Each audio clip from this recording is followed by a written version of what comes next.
দিনটা ছিল কালী পুজোর পরের দিন, আর এখন আমি রয়েছি ব্যারাকপুরে। হ্যাঁ, এবারে কালী পুজোটা আমি ঠিক করেছি পিসির বাড়িতে কাটাবো।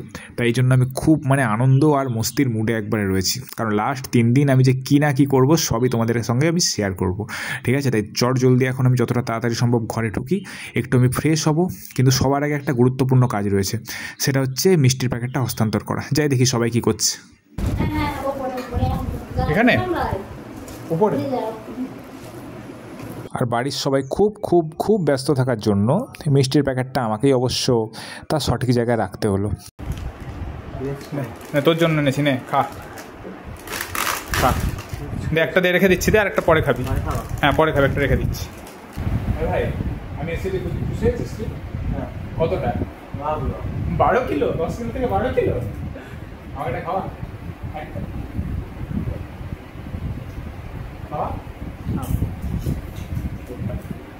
আর যেহেতু বেলা অনেক হয়ে গেছিলো তাই একদম লাঞ্চটাই সেরে নিলাম। আর সেই দিন কিন্তু ভেজ হয়েছিল, ফুলকপির তরকারি, পনিরের ডালনা আর ঢ্যাঁড়স ভাজা, আলু সেদ্ধ আর ডাল, ব্যাস।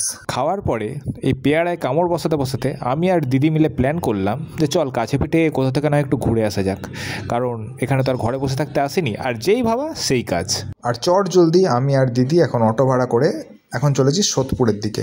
আর আমাদের গন্তব্য হচ্ছে ত্রাণনাথ কালীবাড়ি, ঠিক আছে? জায়গাটার ব্যাপারে আমি অনেক আগে থেকেই জানতাম, কিন্তু কখনো আমার যাওয়া হয়নি, তাই ভাবলাম একবার এক্সপ্লোর করেই আসি। আমরা তো ঠিকঠাক বুঝতেই পারছিলাম না যে কোন দিক দিয়ে যেতে হবে। লোকজনকে জিজ্ঞেস করে অবশ্য পরে খুঁজে পাওয়া গেল। আর এই গঙ্গার ধারে যে এত সুন্দর একটা হিডেন জেম রয়েছে, দিদি কিন্তু সেটা জানতোই না, আমিও দেখে অবাক। ঘড়িতে তখন বাজে দুপুর 3টে কি 3:30, যার জন্য রোদটাও একদম চড়া উঠেছে। আর এই যে জলের খেলা দেখে তোমরা আশা করি বুঝতেই পারছো যে তখন জোয়ার চলছিল। কিন্তু জায়গাটা যতটা না সুন্দর তার থেকে বেশি শান্ত আর নিরিবিলি। সত্যি বলতে গেলে পরিবারের সঙ্গে ঘুরতে আসার জন্য একবারে পারফেক্ট। বলা হয় এ মন্দির অনেক বছরের পুরনো, সেই 1880 সালে এ মন্দির পুনঃপ্রতিষ্ঠা হয়। তার আগে অবশ্য এই মন্দির গড় ভবানী নামে পরিচিত ছিল। বর্গী আক্রমণের সময় এখানকার মায়ের মূর্তি খোয়া গেলেও পরে ত্রাণনাথ বাবু তা সেটা পুনঃপ্রতিষ্ঠা করে।